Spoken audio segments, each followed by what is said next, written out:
பாலும் தெளிதேனும் பாகும் பருப்பும் இவை நாளும் கடந்துனக்கு நான் தருவேன். கோலம் செய்துங்க கரிமுகத்து தூமணியே நீ எனக்கு சங்கத்தமிழ் மூன்றும் தா. ஸ்ரீ குபேரன் டிவி நேயர்களுக்கு அநேக நமஸ்காரங்கள். நாங்கள் சக்தி ஜோதிட குழுவின் சார்பாக 2022ஆம் ஆண்டு புது வருடத்தை பற்றி பேசுவதற்காக வந்திருக்கின்றோம். நாங்கள் அனைவரும் தடுப்பூசி போட்டிருக்கின்றோம். உலகத்தில் உள்ள மக்கள் அனைவரும் தடுப்பூசி போட்டுக்கொள்ள வேண்டும் என்று கேட்டுக்கொள்கிறோம். இரண்டாவதாக, நம்முடைய அரசு என்ன சொல்லுகின்றார்களோ அதையும் ஃபாலோ பண்ணி மற்றவர்களுக்கும் தொந்தரவு இல்லாமல் தங்களுக்கும் தொந்தரவு இல்லாமல் அவசியம் தடுப்பூசி போட்டுக்கொள்ள வேண்டியது. நாங்கள் எங்களை பற்றி சக்தி ஜோதிட குழுவின் சார்பாக பேச வந்திருக்கின்றவர்களை அறிமுகப்படுத்துகின்றேன். தென்சிறுவலூர் சம்பத் ஐயங்கார் அவர்கள், டாக்டர் ஹரிஹர சர்மா அவர்கள், வைத்தீஸ்வரன் அவர்கள், அடியேன் சக்தி சோமையாவும் நாங்கள் 4 பேருமாக இந்த புத்தாண்டு பலன்களை பற்றி விளக்கமாகவும் தெளிவாகவும் சொல்ல விரும்புகின்றோம். இதை பற்றி நம்முடைய சம்பத் ஐயங்கார் அவர்கள் சொல்லுவார்கள். யோ நித்யமச்சுதபதாம்புஜயுக்மருக்ம வியாமோகதஸ்ததிதராணி த்ரணாய மேனே அஸ்மத்குரோர்பகவதோசதயேக சிந்தோ ராமானுஜஸ்ய சரணோ சரணம் பிரபத்யே ராமானுஜதாசோஸ்மி. வணக்கம். சக்தி ஜோதிட குழு சார்பில் நம்மளுடைய நேயர்கள் அனைவருக்கும் வணக்கம். இப்போ இந்த 2022 ஜனவரி மாதம் ஆங்கில புத்தாண்டு பிறக்கக்கூடிய நன்னாளில் இந்த காலகட்டங்களில் எப்படி இருக்கும் அப்படின்றத நம்ம இப்போ பார்க்கறதுக்கு வந்திருக்கோம். இந்த 2022 ஜனவரி 1ஆம் தேதி அதிகாலை 12 மணி 1 நிமிடம் அப்படின்றது கன்னியா லக்னத்திலையும் கேட்டை முதல் பாத நட்சத்திரத்திலையும் பிறக்குது, விருச்சிக ராசியில் பிறக்குது. இது ஒரு மிகுந்த நல்ல விஷயமாக கருதப்படுகிறது.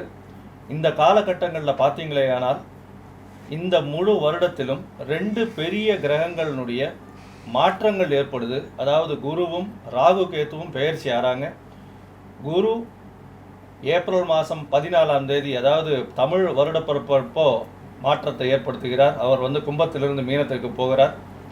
ராகு கேத்து, ராகு மேஷத்திலிருந்து, அதாவது ரிஷபத்திலிருந்து மேஷத்திற்கும், கேத்து விருச்சிகத்திலிருந்து துலாத்திற்கும் 23/3/2022 பெயர்ச்சி ஆகிறார். இந்த பெயர்ச்சிகளையும் வைத்து நம்ம இந்த 12 ராசிகளுக்கும் உண்டான பலன்களை இப்பொழுது ஒரு வல்லுநர்களாக எடுத்து கூறுவார்கள். இப்பொழுது மேஷ ராசி, மற்ற ராசி, மேஷம் முதல் மீனம் வரை உண்டான ராசிகளை பற்றி ஒரு ராசியாக நம்ம இப்போ பார்க்கலாம். பொதுவாக இப்போது இந்த 12 ராசிக்காரர்களுக்கும் உண்டான பொது பலன்களை மட்டும்தான் நாங்கள் இப்போ சொல்கிறோம். இது கோச்சாரத்தை பொறுத்து தான் அமையும். ஒரே ராசியாக இருந்தாலும் பலன்கள் மாறுபடும். ஏனென்றால் அவர்களுடைய தசாநாதன், புத்திநாதன் இவர்களை பொறுத்தே அவர்களுக்கு பலன் வரும். அவர்களுடைய லக்ன பாவம் எப்படி இருக்குது இதெல்லாம் வச்சு தான் பலன்கள் பார்க்கணும். இது பொது பலன். இதற்குண்டான பரிகாரங்கள், என்னென்ன பரிகாரங்கள் எளிய வகையில் செய்யலாம் அப்படின்றதையும் நம்மளுடைய சக்தி ஜோதிட குழு இப்போ மக்களுக்கு சொல்லும். வணக்கம். இப்போது நம்ம ரிஷபராசி அன்பர்களுக்கு இந்த புத்தாண்டு எப்படி இருக்குங்கிறத பற்றி பலன்களை பார்க்கலாம். இந்த ரிஷபராசியில் கிருத்திகை 2ஆம் பாதம், 3ஆம் பாதம், 4ஆம் பாதம் நட்சத்திரங்கள் இருக்குது. ரோகிணி 4 பாதங்களும் இருக்குது. மிருகசீரிஷம் 2 பாதம் இருக்குது. 1, 2 பாதங்கள் இந்த ரிஷபராசியில் இருக்குது. இந்த ரிஷபராசி அன்பர்களுக்கு இந்த 2022 புத்தாண்டு அவங்களுக்கு ரொம்ப சிறப்பாக இருக்கும். ஏன்னா அவங்களுக்கு ஜென்மத்திலேயே ராகு இருந்தார் இவ்வளோ நாளும். இப்போ இந்த ஏப்ரல் மாதத்துக்கு மேலே ராகு பெயர்ச்சியாகி 12ஆம் இடத்துக்கு போகிறாரு.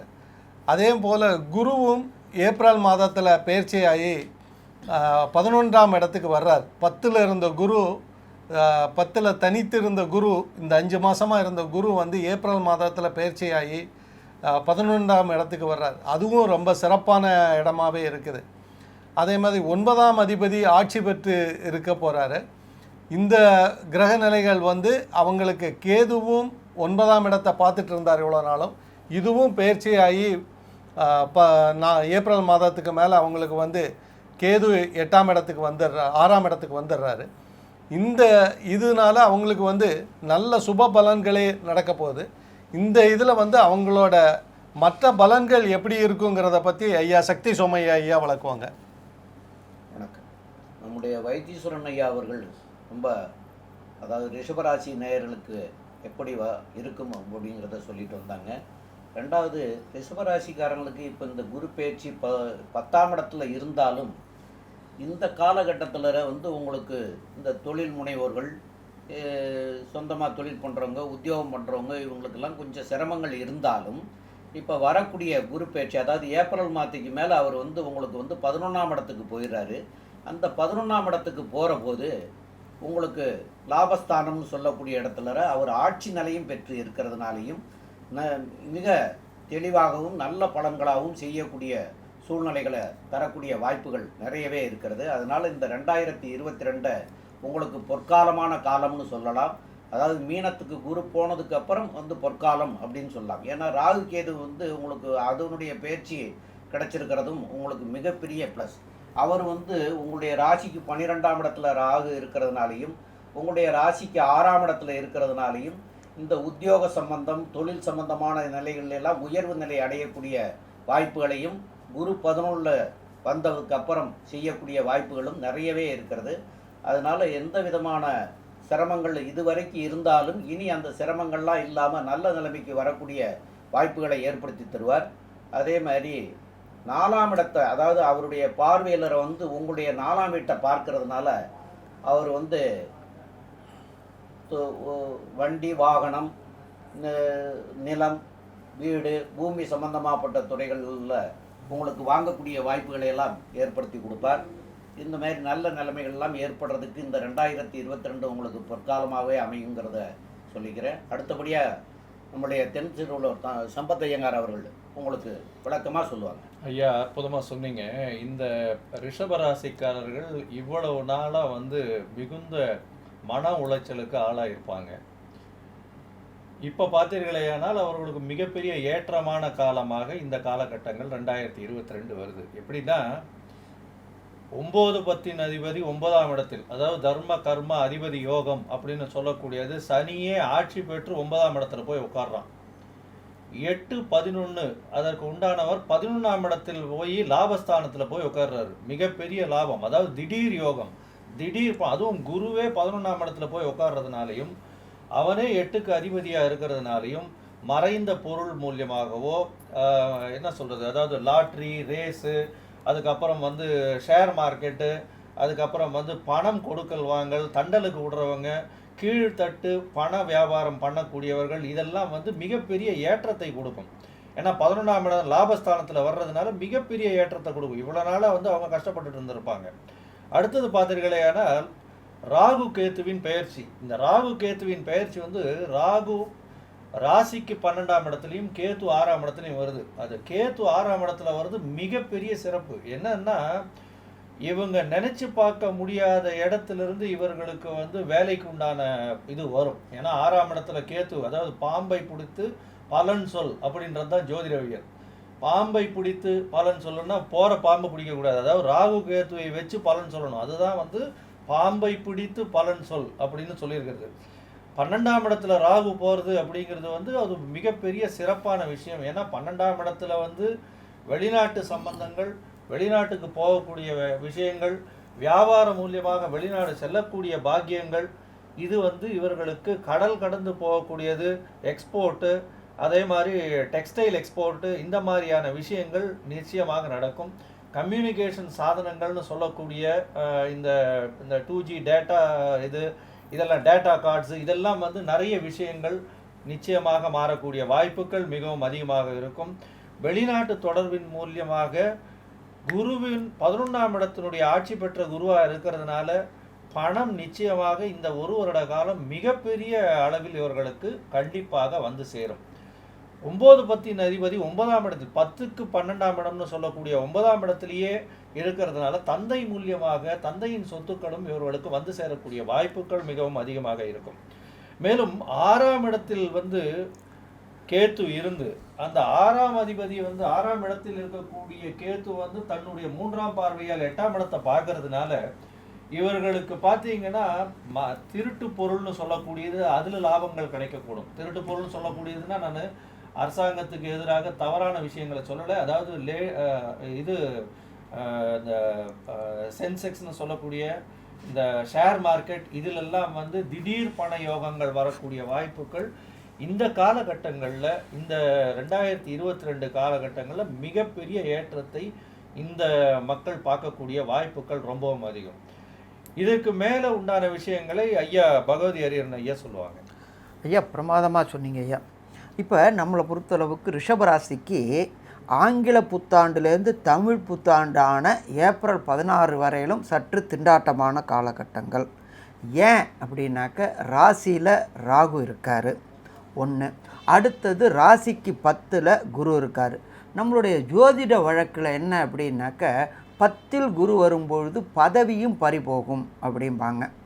ஆனால் அது ஒரு சில பேருக்கு கோச்சாரத்தின் அடிப்படையிலும் தசாபுத்தியின் அடிப்படையிலும் அதிகமான வேலை செய்யும். இது இன்னொரு பக்கம் என்ன அப்படின்னு கேட்டிங்கன்னா, வேலை பார்க்குற இடத்துல மென்டல் டிப்ரெஷன், மென்டல் டிஸ்டர்ப்டு, பொருளாதாரத்தில் சில பிரச்சனைகள் வரத்துக்கு வாய்ப்புகள் உண்டு. அதே போல் பார்த்தோம் அப்படின்னு சொன்னாக்க ராசியில் ராகு இருக்கார். ராசியில் ரிஷபராசியில் ராகு இருக்கார். இந்த ரிஷபராசியில் ராகு இருக்கிறதுனால உடல்நல சம்பந்தப்பட்ட கோளாறுகள், ராகு அப்படின்ற பொறுத்தளவுக்கு இருதயம் தொடர்பட்ட வியாதிகள் இதெல்லாம் வரத்துக்கு வாய்ப்பு உண்டு. ஆனால் உயிர் போகிறதுக்கான வாய்ப்புகள் கிடையாது. அப்போ நாம் இந்த காலகட்டங்கள்லேருந்து, எப்போலேருந்து ஆங்கில புத்தாண்டுலேருந்து தமிழ் புத்தாண்டான சித்திரை 1 வரையிலும் ரிஷபராசிக்காரங்க மிக எச்சரிக்கையாக இருக்கணும். சரி, இது அப்படியே எனக்கு தொடருமா, நான் வாழ்க்கையில் இந்த வருஷம் ஃபுல்லாகவே கஷ்டப்படணுமா அப்படின்னு நினச்சவங்களுக்கு கவலைப்பட வேண்டிய தேவையில்லை. மாறப்போகிறது சித்திரையில் குருவும் ராகுவும் மாறும் பொழுது நல்ல பலன்களை தருவாரா? கண்டிப்பாக நல்ல பலன்களை தருவார். எப்படி இது தருவார் அப்படின்னு பார்த்தோம்னாக்க, ராசியை விட்டு ராகு விலகிறாரு.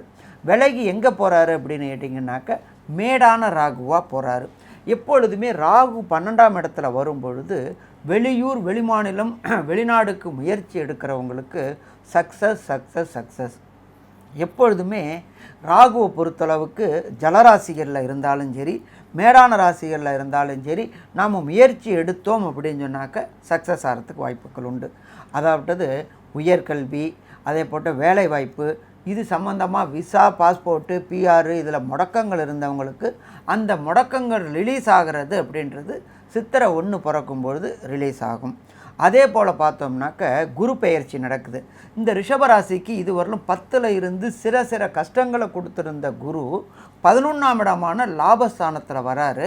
அவர் லாபஸ்தானத்தில் வர்றது அவருடைய ஆட்சி வீட்டுக்கு வராரு. அவர் வரும்பொழுதே அவருடைய சுய நட்சத்திரமான பூரட்டாதி நட்சத்திரத்துக்கு வராரு. அப்போ பொறுத்தளவுக்கு இதுவரை கடந்த 4 மாதமாக, அதாவது ஜனவரியிலேருந்து ஏப்ரல் வரலும் பொருளாதாரத்தில் கஷ்டப்பட்டவங்களுக்கு கிராஜுவலாக கன்சிஸ்டண்ட்டாக இம்ப்ரூவ்மெண்ட் ஆகுமா? இம்ப்ரூவ்மெண்ட் இருக்கும். அதே போல் நம்ம இதுவரையிலும் பணத்துக்காக போராடிட்டு இருந்தோம், தொழிலுக்காக போராடிட்டு இருந்தோம், தொழிலையே போராடிட்டு இருந்தோம் அப்படின்னு நினச்சவங்களுக்கு எல்லாருக்குமே விடிவு கிடைக்குமா? விடிவு கிடைக்கும். இதே போல் இந்த குரு மாறும் பொழுது சித்திரை 1 மாறுறாரு, கும்பத்துலேருந்து மீனத்துக்கு மாறுறாரு.